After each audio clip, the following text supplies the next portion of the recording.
everyone, and thank you for joining for a very special session today.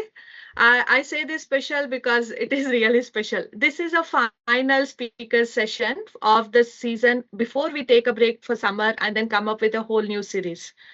And I cannot think of a better way to close this chapter than with a topic that is both practical and future facing on how we move AI systems from ideas and experiments into a reliable production ready workflows. Across the session, we have explored so many dimensions of AI from creativity, productivity to trust, careers, decision making, and real world implementation.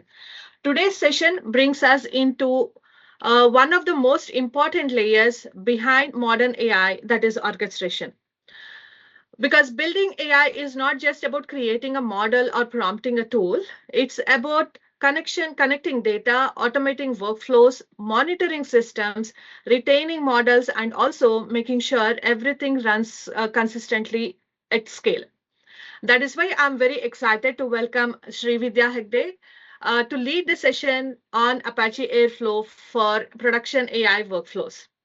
Shrividya is a senior AI data engineer who specializes in building and scaling production AI systems. She brings deep expertise in Airflow, Python, RAG and LLM evaluation, data pipelines, automation, and software quality. She is also a global recognized Apache Airflow Champion, active member of Women in Data community, and a speaker and writer who is helping bring more diverse voices into the data and AI. So as we close this session, let's make this session interactive, curious, and also full of energy. Bring your questions and also connect the dots to your own work and take away practical patterns you can apply in your real world AI systems. With that, without further ado, I would love to hand it over to Shrividya. Vidya, over to you. Thank you so much for leading this session. And then we are so here to listen and learn from you. Thank you. Thank you, Padma. That was a wonderful introduction. Welcome everyone to the session. First of all, thanks for your time that you are spending with me in the next 1 hour to understand more on Airflow, Apache Airflow for data and AI workloads. So yeah, today we are going to talk about orchestrating data and AI workflows using Apache Airflow. So I'll just run you through the quick agenda of this session. Whatever the slide deck says, all we are going to talk about is a little bit about Airflow, why does it exist, its architecture, the core concepts, how is it different from Airflow 2 and 3. There are 2 versions of it, the 3 being the latest one. A small demo for an ETL pipeline, which will be more easily digestible for the rest of the folks, and how Airflow can be used for AI workloads, or how Airflow can be used as a tool that an agent can use using MCP. So these are like a couple of things that I want to touch. Nothing deep and intense, just something that you can explore later for more depth, but at least an introduction to get you started with. So coming to the next slide, which is before Airflow. So before we start learning any tool, it's always critical for us to understand why does the tool exist in the first place, what used to happen before the tool existed. So can I get a quick check or a raise of hands for the folks on the call who have at least used once cron tables or cron schedules to schedule your ETL scripts and then suffered because you have staggered the pipelines again and again? Okay, I see one hand, and okay, I see 2 hands now. My sympathies with you, and the rest of the folks on the call. You don't know what kind of a trauma that is, because earlier what used to happen is if there are 3 simple ETL tasks that has to run one after the other, these tasks should be scheduled on a cron timestamp. If for the folks who don't know what is cron, it's just a timestamp which you can define for scheduling something, which tells which hour, which minute, which day, which week, and which year things should execute, like once in what should it execute. So that is one expression. Setting this expression for each task and hoping and praying that the first task executed well and maybe the second task will also execute well was what it used to happen a couple of years ago. And then came a lot of tools in the market, Uzi, Luigi, and so many other tools which tried to solve these kind of problems as much as possible. And now we are at Airflow, which was developed by Airbnb in the year 2014 and then open sourced in the year 2015, where we are now able to get better scheduling, a little bit of monitoring, and tracing failure and all of these things. Because earlier, with the help of cron scripts, whatever you had scheduled, it was impossible to see if the previous task failed. So think about it. If there is a ETL task and the extract failed, and the transform is started to run because it is scheduled that way, there's no dependencies defined which said this task should run only after this task. It's just starting because there is a schedule defined on it. The worst is when extract is successful, transform failed, and you just load it because the load is still working, right? So these are now being solved using Airflow. How is that solved? We'll check in the next upcoming slides. So Airflow, I just mentioned the reason why it existed, but how did Airflow solve this problem? Airflow has something called DAG scripts, which kind of defines these kind of dependencies and the ETL kind of data pipelines and anything else. These days you do AI workloads as well. But all of this is written using Python, which is one of the reasons why this got widely adapted, because most of the data engineers who knew Python could write and define the data pipelines in Python language, and then they can commit it to Git. If there was any version changes, that could have it was easy to track it in the Git. It could be passed on to somebody like an expert in the team for a review. I would know what my teammate is doing. My teammate would know what I'm doing, and all of this. It was very transparent. And a couple of other more features as well, which is all about this session. And as a result of which you see on the right side, there is the figures that talk about it. These are all approximate numbers. The exact number can be checked from the State of Airflow survey, which is the link for which is also given in the same slide. Okay, so let's talk about the Airflow architecture. Airflow has a couple of handful of components which makes all of these processes run. I'll start with how the DAG files flow. If you have written your data pipelines using Python in a DAG file, that should be placed in your project folder in a file called DAG. And there is a component called DAG processor that runs once in every 30 seconds, which checks these DAG folders to see are there any new DAGs or are there any changes to the current existing DAGs that are made. Once that kind of a change or a DAG file is seen, it gets converted into a serialized object which is passed to the scheduler. Now, scheduler understands only this kind of a object and not the Python written DAG. And the scheduler's task, like the name says, is to schedule based on what timestamp it has been set to. And once it understands that now the DAG has to run, it passes it on to executor. For those with the Spark background, you must be thinking executor just executes tasks. That's not true in this case. The name says executor, but it passes on the workloads to the tasks to the workers. If it is mentioned in the DAG, if it is not mentioned, it continues to run the DAG inside the scheduler pods. And that's about scheduler, executor, and workers. And executors, you have three types. One is local executor, which makes sure that all your DAGs runs inside the scheduler. There is celery executor, in which you can assign compute and memory specifications. If you want to run something very memory intensive, or if you need GPUs, you can configure the worker pods in such a way that those kind of memory and CPU demands are met, and you can route your tasks so that those tasks are run in such machines and make sure that you don't run out of anything or get killed or something. Then comes the API server. API server mostly caters to the UI part of it. If you're seeing a beautiful UI in the Airflow, that is coming from API server. Earlier, this component used to be called as a web server in Airflow 2.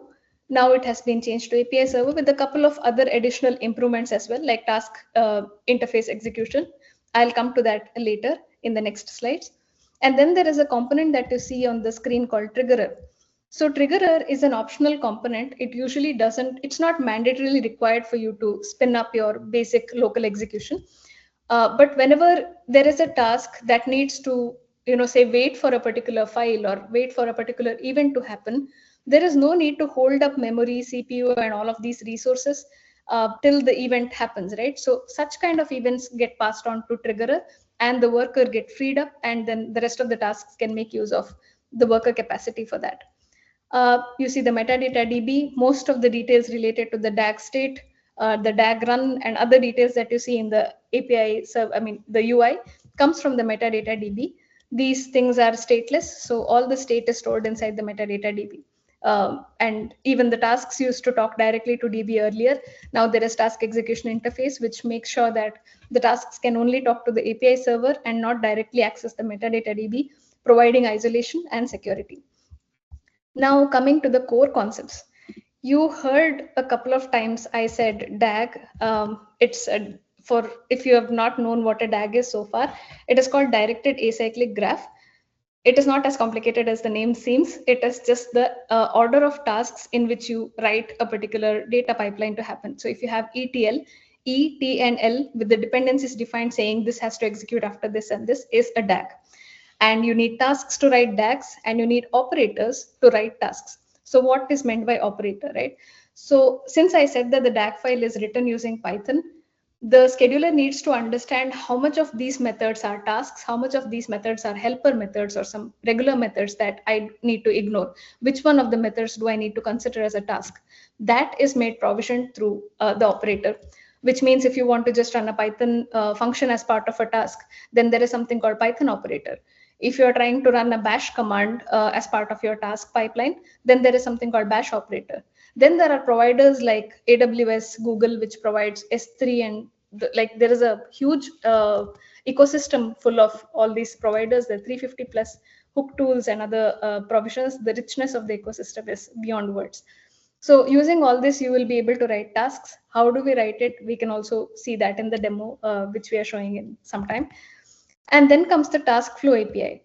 Task flow API is another way to write your DAGs. Either you can write using operators, or if you want to just keep your tasks limited to the Python definitions, you can just write a normal Python definition and add a @task decorator on top of it, just to indicate to the scheduler that this is not a normal method, this is a task, so that the scheduler, the DAG processor can go check for the dependencies and see how that can be executed, or that it should be treated like a task. Then comes the XComs.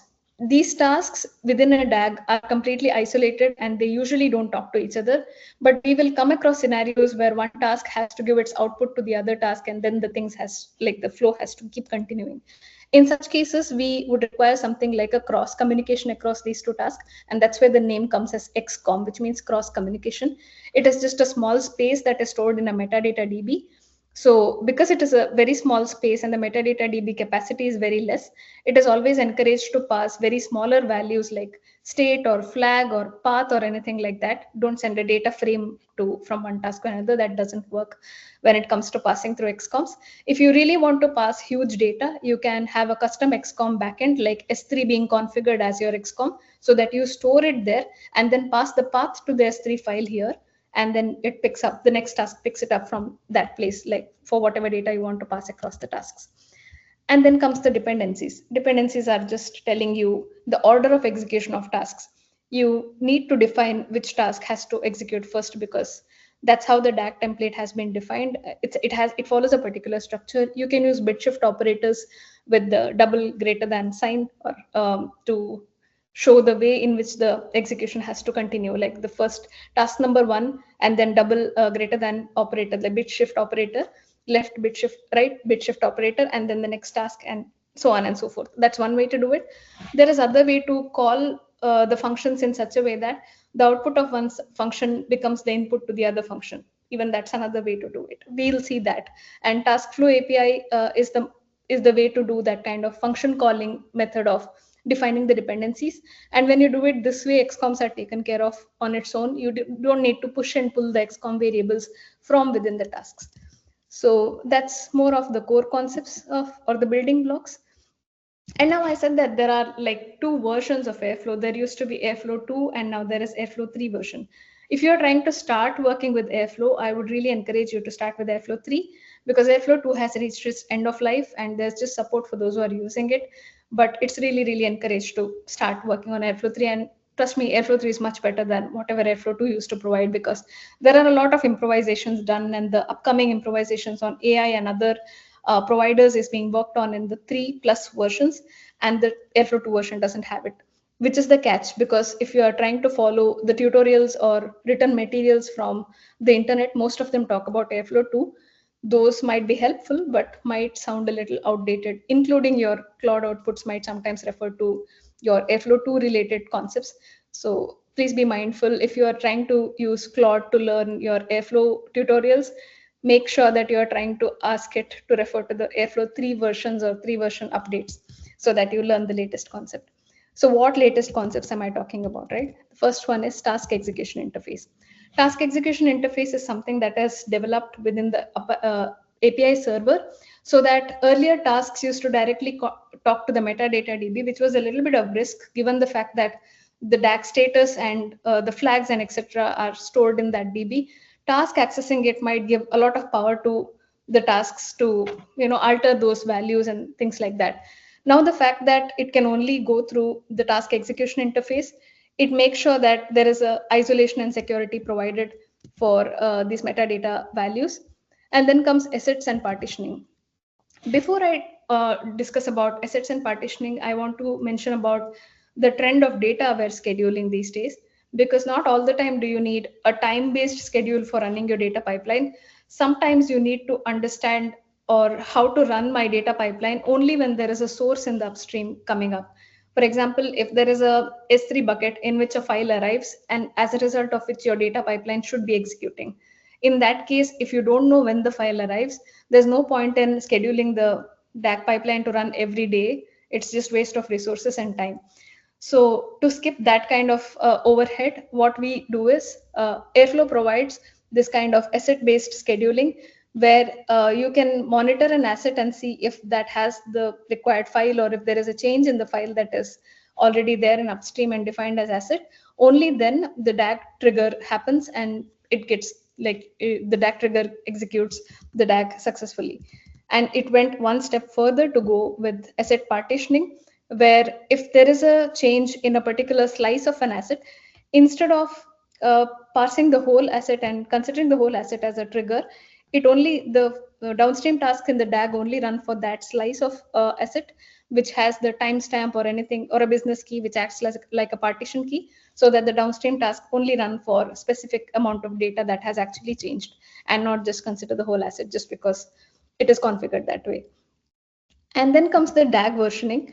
So earlier in Airflow 2, if we are running a particular task, it used to show the DAG code in the UI. And that code means that it is using the latest, that is the kind of copy of code that we are trying to run this task for. If you make any changes to it, unless you have maintained the previous code somewhere, you would lose the code that you are seeing on the UI. There was no trace to see what happened to what was the task that I ran earlier on. So that was a missed information. But now in Airflow 3, they have tried to provide something called DAG versioning, which means when you have significant changes in the DAG, the version of the DAG gets stored so that you can play around by switching versions and see what failed. So if you make a change as an experimentation and it doesn't work, you don't have to rewrite the whole thing. You can just skip the next version and go back to your old version and run your tasks. And that'll be more convenient and easy for you to work with when you're working with the UI. Then comes the human in the loop. This is a very important concept. Most of you might already relate to it as to why a human should be in the loop for AI workloads or data workloads also sometimes, because there will be data pipelines wherein if a task produces a certain output, you might need a human to decide if that is the kind of format you want to go ahead with, or if that's a correct data, or was there anything wrong with the data. And based on the human's approval or rejection, there might be a couple of line of tasks that need to execute. So that is when branching operator using human in the loop comes into picture. These kind of provisions were not there as part of Airflow 2, but Airflow 3 caters it. Then comes the multi-team support. Multi-team support is just a way to consolidate your connections, pools, secrets, and all of this bound to your team so that other teams who are accessing the same Airflow instance won't be able to access it. If you do not mention the RBAC controls or assign a team to it, then it will look as a global configuration setup so that everybody can use it. So it is just an experimental feature which came in 3.2. Then is the favorite nice common AI provider, which I talk about whole day. I spoke about this as a completely entire different session in Apache Airflow meetup last month, because it was a whole session and most of them, for those who missed it, I have written a condensed article on my Substack and cross-posted it on Medium as well. I'll be sharing all of those links at the end of the slide so that you can go and check. But to skim through whatever the details are, it provides us 6 different decorators and 9 operators, which will help us run the AI workloads. Some of them include you writing some query in English language, and then that gets converted into SQL query, validates it, and then you'll have an option to run it. Then there are LLM task execution facilitations using decorators, and a couple of such things like LLM branching as well. Like you give a particular prompt, and then that prompt gets carried on to the model, and model tries to decide what should happen with the next set of tasks. It decides the downstream tasks. So it's a very interesting article which is very exhaustive, and in my Substack I have given the working code as well. So the article completely speaks for itself. So I would encourage you to check that. In the interest of time, I'll proceed further to the demo. But before that, I wanted to ask the session if you have any other questions, or was there anything that was unclear till this point? Vidya, do you want to share that your Substack link in the chat? Yeah, I have all of those at the end of the session in the QR Yeah, code. So sounds good. Yeah, the QR points to my website. So you have literally everything related to my Medium or Substack, or even my YouTube channels are there. So feel free to check it. Okay, assuming that there is no other questions, I'll move to sharing my PyCharm for some time, where we'll run a short demo. Let me know once you're able to see anything like a Python code here. I'll wait for your thumbs up. Okay, cool. Yeah, so this is one of my repos which I usually use for Airflow workshops, and I have 5 tasks, like 5 DAGs here. You see, this is the workshop DAGs is the folder that I'm using. I have the configurations, and the DAG folder has got 5 DAGs. We'll be running this TaskFlow API DAG here. It's a simple DAG which has got all its import statements, and the first set of the this is called as @DAG, which is the TaskFlow API for for declaring this whole function as a DAG. And then we define ID there, and then small description on what that DAG does. The start time saying any execution should start from this point in time, if at all the catch-up is set to true. So what happens is today's date is 3rd July, but if I set the catch-up is equal to true and then I run it manually, all the runs starting from 1st of January till today will start getting executed. So you should be very mindful when you set the catch-up is equal to true. Airflow 2 version had that as true by default, but Airflow 3 has catch-up set to false. I have explicitly set it to false so that I remember to make this a point and tell to you guys. And then the schedule is defined as daily. This could take hourly as another way to define it as well, or you can simply put it as none, which means it will only execute when you manually execute the DAG. So these are multiple ways to define the schedules. I have put tags like demo and TaskFlow because rest of the DAGs are a lot of them. So in order to search my DAGs, this will help me to filter them through. And then comes the DAG function called TaskFlow ETL demo. It has got 3 small snippets called extract, transform, and load. Everything is mimicked. I have tried to keep a list of dictionary called raw data, and that looks like this method has extracted something. And then in the transform, I'm just removing the extra spaces, converting the score to integer. And then grade is another column that I'm trying to incorporate here by checking if the range of the marks, whatever I've given here, is greater than 80. If it is 80, it will mark this column as pass, or else otherwise it will mark it as fail. And then it goes to the load method, where it just prints whatever it transformed in this stage. And this is the way I mentioned about passing the output of one function as an input to the other function. So what happens is raw is an object that takes the output of extract, and then that is passed on to transform function, and then that is passed on to load.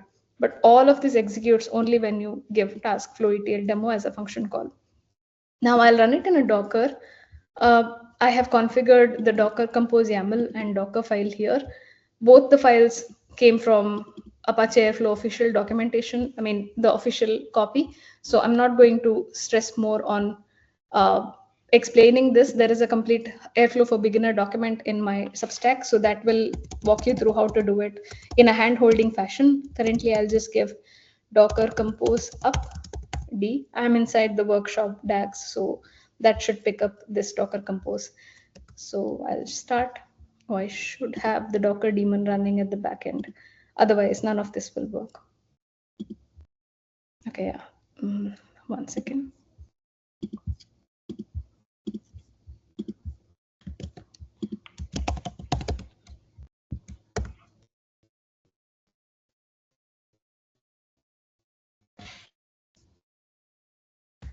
I'll just stop sharing. This is a common issue when it comes to live demo. This is not my first time. The demo gods are not happy, I guess. So until Shrividya figures it out, I just want to ask those who are in the call if they have used the Airflow 2 or Airflow 3 before. How was your experience? Just drop it in the chat. Okay, Jim says I have not used either. Okay, that's fine. This is a good way to learn something new and then you can start using it. Yeah, for complete beginners, I would suggest going through the article that I had written on Substack. That is pretty exhaustive, so there's nothing to worry about it. Okay. So I was just thinking, for someone who has never used Airflow before, how much of Python do you think they need to know? Python would be enough if you can write whatever task that you're trying to execute, if you can define it in a Python method. That completely depends on the kind of task that you're trying to execute. So there's not really a say about it, but the more you know Python, the better it is, because especially in data science field, that becomes a little critical to know Python these days. So, hey guys, that was a great session. I have some few questions right now. Like in our recent, I was working in our recent AI project, and we faced an orchestration issues with the workflow state that wasn't synchronized correctly between the components. From your experience with Airflow, what are the most common orchestration or the scheduling failures that you see in the production, and how does your team usually prevent them? I would like to know. This is a very vast question because scheduling problems is very common and can come in different flavors. So if you don't mind saying what exactly was the issue in your team, I can try to boil it down to how Airflow can be a better option for Okay, these. sure. Mhm. Okay, sure. Let me share the problem statement. Like previously, we were dealing the security and data privacy blind spot with the introduction with using of new tools. Mhm. And to solve that, we might need to add a authorization layer because we have seen that LLM start hallucinating and even it leaks the data. And therefore, we need to train multi-train and add a chunking strategy and also need an authorization when it comes to leaking data. So how does Airflow works when it comes to authorization and Uh, leaking data? Authorization when it comes to Airflow can be there is one way to do it. I wouldn't say that it is a way to authorize, but you can limit the accesses for it. Especially in common AI provider, there is one way in which you can provide access using something called agent operator. So in agent operator, what you can do is you can give accesses to your system in such a way that you define what methods can run on those systems. For example, if you are trying to give an access to your S3 bucket as a tool, not a tool, but as a system that you want your AI to access it, you can define only the kind of methods like list or get and not give something like delete so that it doesn't end up deleting things on S3. So that is one way to restrict it. It might still not be a complete solution, but you can limit the kind of actions that you do. That is one way to do it. But otherwise, authorization is a real tricky aspect where it's really hard to kind of define accesses to it. RBAC control is one way to do it. If you want to totally limit the access to the kind of Airflow DAGs that you're trying to give to your agents, or if you want to make sure that your teams are limited. Like your DAGs are limited to your team's scope, then there are RBAC controls in Airflow as well where you can define them. Does that answer your question? Well, that's a great thing. I think I need to spend more time on the Airflow.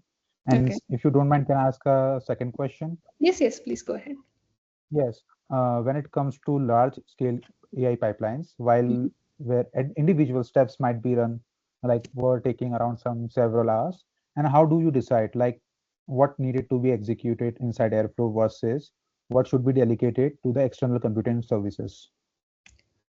So in Airflow also, you don't have to execute the whole task as one unit, especially if you have like something that runs based on parameters, because whenever you are trying to run large scale applications, it can be always split into separate methods with different parameters. So there is a feature called dynamic task mapping where you can make sure that there is a particular syntax to it called partial.expand, and then you can give what parameters can go as part of those sub methods. and those submethods can fan out into different multiple tasks, and they can parallelly execute. So that kind of significantly reduces the time it takes otherwise. That's one way. Other large scale applications, like there is worker scaling available because you do all of this in Kubernetes pods or EKS clusters. The things actually scale horizontally, and then most of the time that is never an issue, especially for large scale workloads. If that Does it align with, sorry to Mhm. interrupt you, but does it align with the meta tagging strategy? Like when it comes to chunking, Mhm. like if we are adding the RAG, that we might require chunking strategy, like to shorter response times to get much better idea. Yeah. So when you're especially talking about AI workloads, there is a catch to it, which is not everything, including sub-second responses, can be configured using Airflow. There are limitations to it as well. I'll come through to that in the next upcoming slides, where only the offline part of the tasks, like extracting the information, chunking them, and storing them in the vector DB by creating embeddings for it, that part can be handled. But after that, whenever there is a chat asking you a prompt and then you need to convert it into embeddings, right? That part might not be the ideal fit for Airflow. So anything that can be handled offline and kept in the vector DB, this part can be handled with Airflow. And whenever the prompt comes in, converting into embedding, that has to be taken care of through maybe LangChain or any other better like AI specific frameworks. What we are trying to do by integrating data and AI within Airflow is, if you already have a data that has been processed and lies in a particular as an input to the AI, basically whatever your data processing has happened so far, if it goes as an input to AI workload, in that case we can try to append it with Airflow so that we don't lose data somewhere in between, and that comes as a part of organic process. But that doesn't mean the entire RAG process is an ideal way to be handled using Airflow. So that is a slight bit of a catch. I was meaning to mention that in the upcoming slides, maybe right after the demo. Sure, that was great to know about that. Yeah. But I would like to explore the Airflow. Yes, sure. The issue has resolved, but it's taking a bit of time because I pulled the image. Let me see. I'll share my screen. So what I meant to do was, there was a requirement file that was not matching well. So I removed that requirement file and it has pulled the Docker image. I just did the same Docker compose upd. And as a result of that, it has spun up the DAGs here. So if I have to just execute the ETL task, let me see if the ETL task exists. Okay, the ETL task doesn't show up for some reason. I'll show you some other tasks for now, which is operators. Here, as part of this, we have another DAG, which has got the demo to do operators. It includes bash operator, Python, and branch operators. The way to execute any bash operator or a bash command can be done using an operator like this. So this is the first task. And the other task is the branch Python operator, where I'm trying to call a decide path function here, so that this is not using task flow API. It is using the normal operator method. So what it does here is, it tries to get the it first prints this bash command, and then it goes to the Python operator where it says process student. It will get the score from the parameters that I have added, and it pushes it through the XCOM to the next task. Next task being branch Python operator tries to call this method, which is deciding the same score path. If the score is greater than 80, then it prints as high score. Otherwise, it prints it as low score. And now, since it is a branch operator, based on high score or low score, two different paths can be taken up. First one is a bash operator that run, like it just prints a message, says this is high score, congratulations. And the other one that says this is lesser than 80 and you should revisit the session. And then end of the operator. This might be a little tough to digest the way I'm explaining it like this. So I'll show it to you through the graph method. So, oops. Yeah, I'll try to zoom it. So this is what we are trying to do. We just print the system and then process the marks and then see if that marks as 80 or more. If it is low, it prints something. If it is high, it prints something, and then it ends. This is the Airflow UI, and overview of the DAG run shows up here once we run the DAGs. And since we have not run the DAG yet, it says no DAG runs. And then there are tasks, the exact tasks which I mentioned. We have a trigger rule set for everything. by default it is all success, but for pipeline complete we have set none fail, minimum one success, which means when it comes to this task, at least one of these two tasks has to succeed, only then this will be executed, otherwise it will be skipped. That is what trigger rule means. And then rest of the things have default values. We have set the retries to 2 times, which means if a task fails, it automatically retries again, and then if it fails, it declares it as failed. So this is great for things like network error or errors caused due to the pod availability or something. After some time, if the pod spins up, in the next retry it passes rather than simply calling it a fail. And then there is calendar as well, which shows you a heat map of how many runs has happened so far. No runs so far, so it is showing an empty one. Then there is audit log. This should populate after the DAG run, the code we saw, and basic details of the DAG. So if I run this now, saying trigger, the tasks are now starting to execute. The current state is running. This means, I was meaning to show this as queued, but yeah, all the tasks executed. This task skipped because maybe the input value that I gave was greater than 80. I don't know what value I had given as marks. I don't remember that. Yeah, some parameters I have set where the score is set more than 80. So the high score operator got picked up and this task was marked as skipped because it's if else condition. So that's how. So I said that it should, let's go to the diagram. Yeah, so this was the DAG execution stats that it shows up. This doesn't make sense now, but when there are multiple runs happening, in order to monitor how many failures happened, what time it took to execute, all of that becomes a little handy. This shows the task runs, the DAG runs, not the task runs, because I've clicked on the DAG. If you want to check for a specific task, you can click on the task and then it shows task instances where it talks specifically about that task, where it, here the audit log where it says there were 2 statuses. One was running and the other one was success. So this is just a simple example. I was meaning to show a simpler example, but for some reason I'm not seeing that DAG. It took some time to populate or something. But yeah, that's what happens. Oh, also I wanted to show you about the DAG versioning part. So let's see if I can show that. So here we have the code. You see that this version says V1. I want to change something here. So demo to operators, right? So this was the DAG.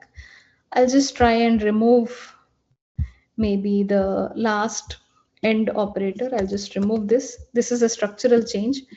So let's see if that gets it a different. So the DAG processor has processed and it has read again. You see these entries say that it is reading the DAG bag again. It should show up now in some time. You see the change of version. So if I want to experiment by removing this version, I can run it separately. So if I trigger it now for the V2, you see this red line which says there was a change in version. It executes. You don't see the last task because I removed it. That's how the versioning works. So if you want to experiment something, you don't have to lose your value or you don't have to lose the version. You just have to click on the DAG and you find both the versions. If you have clicked on a particular task, it will show which version did this task run for. So you don't see V1 here. If you go to task, then you see V1. But if you go to DAG, you see both the versions. Hope that makes sense. I'll stop sharing now and share my deck. Okay, so that was a short demo where we spoke about retries, graph, and grid view. Backfills is another concept which wouldn't make sense here. I think I told you about the start date being Jan 1st, and if I miss any runs in between, we can always go back and trigger run for the missed dates. That is backfills, and there is a provision to do that in Airflow as well. Using there is a button called backfill. You can just click on that and you can set the dates for which you want to run. So what I mean to say is if there was a daily scheduled DAG run and for 2-3 days there was a maintenance task going on, so we paused all the DAGs, we don't have to lose the data pipeline execution for those 3 days. We can go and run a backfill run. But you have to be very careful when you set the backfill triggers. Unintentional trigger of backfill runs can waste memory and time. So that is something to be careful about. Okay, so now coming back to the next slide, which is Airflow for AI workloads. This is where I was meaning to talk about where it is a best fit for Airflow to be used in AI workloads and where it is not. So one of the questions that we got was also addressing to, was actually leading to these slides. So first one is model retraining. When you have validation or when you want to engineer a new feature or training and evaluate all of this, it is an excellent source to use Airflow for the workloads, because you will know whenever there is a change in the training material that serves as an upstream source, Airflow can pick up that kind of a change and use asset-driven scheduling, and everything goes fine. So it's the best way to trigger for model retraining pipelines. And then dynamic task mapping, which I already mentioned, where you have partial.expand functions. If you pass a parameter to a function, or especially for an agent, for example, if you're trying to execute an agent, agentic execution always happens within the reasoning loop. It tries to reason into subtasks, and then it gives tools for it. It delegates the tasks across multiple other agents, but you wouldn't know because most of it happens inside a black box, and then you just get a result.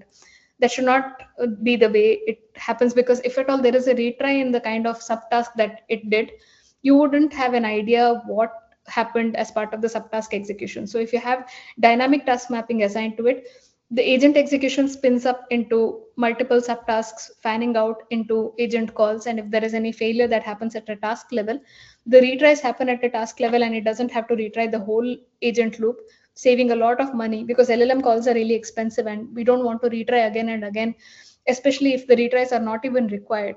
There are some situations where retry would be absolutely not required, especially when there is a permission error. If there is a permission error, there's no permission. That's it. The retrying doesn't solve the pipeline execution. So that kind of a decision can be done using LLM retry policies. So all of this is a part of that article where I spoke about Common AI Provider. It comes as a package with just one line installation that says pip install Common AI Provider, and you will get all of it within one installation. And then comes differable operators. Again, if you are trying to train some model, if there is asynchronous execution, in that case, triggerer component spins up, handling all of this thousands of processes asynchronously, and differable operators are like ideal suit for that kind of an execution. And then just like how I mentioned, offline half of the DAG, like ingestion scheduling, chunking or embedding, or even refreshes, right? Index refreshes or re-ranking. All of this can happen within Airflow. But if you want to attend to the query, which is coming from a chatbot, or if you have integrated Slack as a chat for the user who gives a prompt and then that gets converted into an embedding, there probably this might not be the right fit, because it requires very sub-second responses, or responses should be in milliseconds, and waiting for a DAG to spin up and all of that might not be ideal. So that's a kind of call that you have to make in order to understand where what fits. So Airflow might not be a best fit there. And online half of the RAG, again, yeah, that's what I said. And then training a compute engine might not be ideal. There are much better tools to do that. It is meant for that. Common AI Provider is just one way to help the data amalgamate with AI workloads, but not meant for AI workloads alone. So there is a lot of work happening as part of the Airflow community, but there is nothing promised. So you have to be very careful about what are you picking up, especially when it comes to AI workloads. But whatever suits, you can feel free to pick it up and execute it if it suits you. Low latency, yeah, again, if you want quick responses, you don't have to wait for a DAG to spin up and go through everything and then work with it. There is LangGraph or LangFuse as well for observability. All of this can be integrated with Airflow now with the LangChain bridge, but you have to be like very mindful of the call that you take, considering what your requirements are at the organization that you work. And then, yeah, Dagster and Kubeflow are also more native when it comes to ML assets. So that might be a better fit compared to Airflow. Coming to Airflow as a tool. So there is MCP server availability to access Airflow as a tool. So if you're trying to run a DAG pipeline and you don't want to like take the ownership of it, or if you want to delegate it to an agent where the agent tries to see, did the DAG execute? If it failed, why did it fail? What was the error that we got? And then maybe if you want the agent to summarize and maybe ping you in terms of the DAG failed because of this task and all that kind of a summary. If that is your use case, in that case, this is just an example, but in that case, you can use that Airflow entire pipeline as your agent tool, and you can make use of MCP servers to do that. So that's what the diagram here says, that your agent, being Claude or anything else, accesses the MCP server to access Airflow over REST API as a tool, and then it can monitor or check if you want to run the DAGs or maybe get the status of the Airflow. But one thing to remember here is always remember that you are giving the access of your Airflow DAG pipeline to an agent. So you have to be mindful how much of the decision making part do you want to delegate to agent. Letting your agent run Airflow in production might not be very ideal, but you can do most of it if it's required in dev and stage environments, where the higher environments, lower environments probably, that will be more useful for you to cut some of your time and focus more on the production where you are present yourself. But the dev and stage kind of gives you a summary of how it is going on for the latest set of code changes. So yeah, that's pretty much I wanted to discuss. And yeah, and production concerns, these are not very specific to Airflow as such, but these are good things to remember whenever you're choosing any tool. First thing is idempotency. Idempotency is when you run the same pipeline twice, the results should not change if there is no change in the incoming data. What I mean to say is, let's say I ran a pipeline and something failed, so there is a retry. That doesn't mean that the data which has been sent as an ingestion should be added again. It should know that this is a retry and it is not another ingestion that is coming through. So for that, there are multiple ways to do it. Airflow kind of does it natively, so there's nothing to worry. Deliberate backfills. Like I said, you should know when your backfills are running. Unintentionally never run backfills. Secret managements can happen in your HashiCorp vault or anywhere safe that you would trust. Never hard code it in your .env files and push it to GitHub. Never do that. And then DAG parsing performance. Performance definitely matters when it comes to parsing the DAG, because task execution as such can be sometimes a slow process, especially when it is not scaling accordingly, or if there is an issue with the pods and stuff like that. So Airflow kind of scales very smoothly, and that never is a concern most of the time. So, and also it depends on where are you deploying your Airflow. So you can deploy it on MWAA, which is an Amazon not a provider, it's a platform for you to run Airflow. And then Google Cloud Compose, there is Astronomer, there is Azure as well, Microsoft Azure, where you can deploy your Airflow workloads. So based on what suits you, you can make sure that the performance is not suffering. And then independent monitoring. Most of the Airflow events can be tracked using open lineage events. So if you can make use of the open lineage events and integrate it with your observability tool, that would be the best thing I can think of. But if you have any other ideas when it comes to enhancing the monitoring, even I'm curious. But to me, so far, open lineage has worked excellently fine, that I didn't feel a need to go and check anything else further. And yeah, that was pretty much what I wanted to discuss. I think we are also on time. We have like 2 minutes. This is the QR code that leads to my website. You find everything related to my articles, my talks, my next sessions, Airflow summits, anything that you want there. Feel free to connect. And yeah, that's it. I can take any questions if you have it for the next couple of minutes. This is wonderful. Yes, Ayush, you have a question? Yes, actually, I have one question. Regarding that, the production concern, I think that can be solved if I'm correct. In previously, like the software workflows, previously Jenkins was used. But what if we try to use with the combination with the Jenkins? Because it might fetch the Jenkins monitors for the GitHub repository. Even it comes to the tech stack, Airflow might only supports the Python if I'm correct. And with the supported file, it might can work when it comes to production concern. Yeah, it majorly supports Python, but yeah, that's a good point, because there is work going on in the community where they are planning to support Java as well. But I shouldn't be saying it out loud because there is not much work done as on it so far that I kind of announce it. It's just in the starting phases. But if I can very confidently say it as Python that is ruling it when it comes to Airflow. But yeah, you can always integrate Jenkins. That's actually a good idea if you're trying to use Java or any other workloads. That's a good point. Yeah, that works.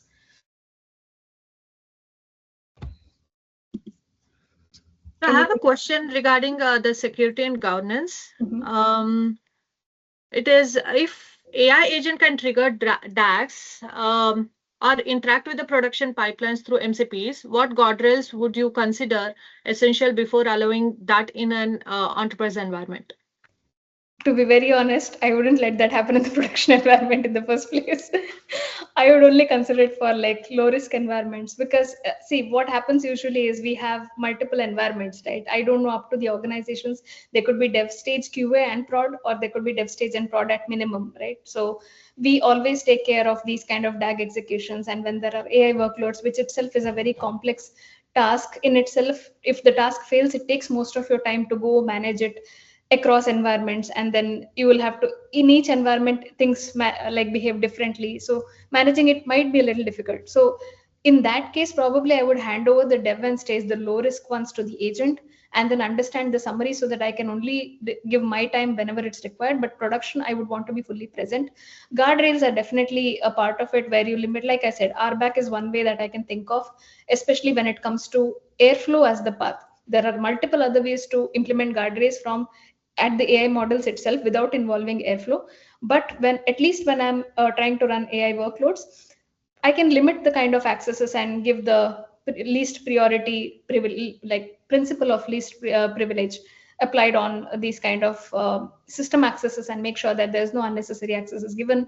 The kind of methods that I'm letting the agent do is very transparent. I'm able to see what it is doing as part of the subtask that it spins and things like that. That is the max we can do, or at least probably that's the minimum we can do when we are trying to give it access to our DAX. But production pipelines is not what I would suggest, at least when you're trying to give access to agent. And if you really want to give it, I would restrict it to like summarizing what failed and why, but that's it. No triggering the DAGs, or no stopping or pausing the DAG. So that could be one of the biggest guardrails that I can think of, just to get you a read input of what happened, what statuses, who should be intimated about it, which team needs to know when this fails, how critical it is, severity report, what would you suggest, what could be the fix, and all of this can be something that the agent can think and think you. But you wouldn't need to give anything more than that to the agent in prod. Thank you. Thank you for sharing that. Anyone have any other questions or follow-ups that you want to share?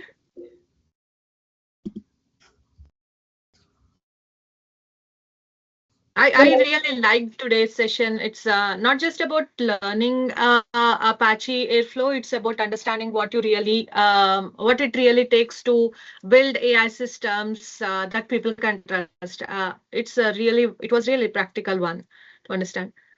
Yeah, I would encourage you to try it locally once. I mean, let it fail, let it go messy, and then you'll know what to check where.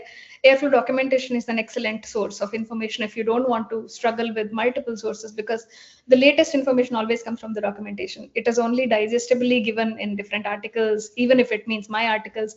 It is a little digestibly given, but the source of truth is always the Airflow documentation. So there you get examples. Best way to try hands-on is by referring that. And if you find it a lot, then probably I have my articles which I can speak for myself.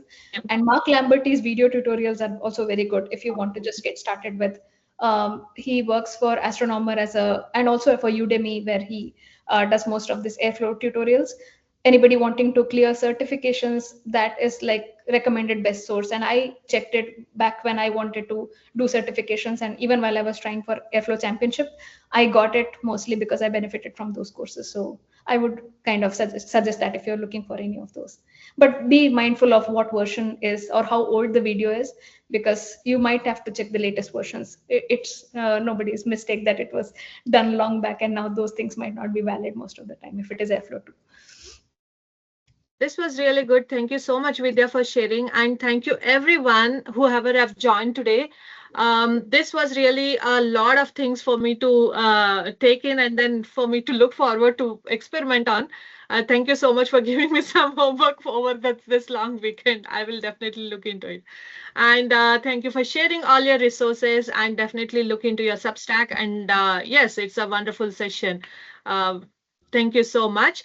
And with this, we came to close to our Future World Alliance Future World Conversation speaker series for this season. And this had been an amazing journey. We learned a lot of things inspired from across a lot of industry experts who had come together to spend their time and then share their expertise. Thank you so much. And Vidya, this was a wonderful way for us to close this session. Thank you so much, and have a great, wonderful rest of your day and happy long weekend.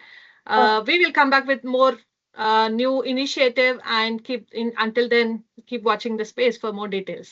Padma, if you don't mind, I have one more request. Like usually when I Yes, end my session, I take a screenshot of the joinee so that I post definitely. about it, I talk about it, I take pride in whatever I do. So, okay, in the count of 1, 2, 3. There you go. Thank you so much. Thank you. Thank you so much.